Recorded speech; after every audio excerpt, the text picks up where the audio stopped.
যারা এখনো টিকিট সংগ্রহ টাকা মন্দির টিকিট সংগ্রহ করেন নাই, দয়া করে মন্দিরের পশ্চিম পাশে কাউন্টার থেকে টিকিট সংগ্রহ করার জন্য খুশির বেগম মুক্ত হলো, খুশির বেগম মুক্ত হলো। কে ব্যাপারে না আমাদের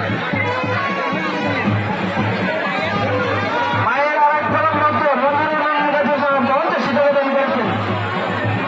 মায়ের উন্নয়নের জন্য আরেক ফেরার মধ্যে 50 টাকা, মায়ের আর এক ভাই, মায়ের আর এক জায়গা মন্দিরের উন্নয়নে 100 টাকা দান করেছেন, 100 এর মধ্যে 200 টাকা দান করেছেন। মন্দিরের উন্নয়নের জন্য আরেক মধ্যে 20 টাকা দান করেছেন, 20 টাকা দান করেছেন।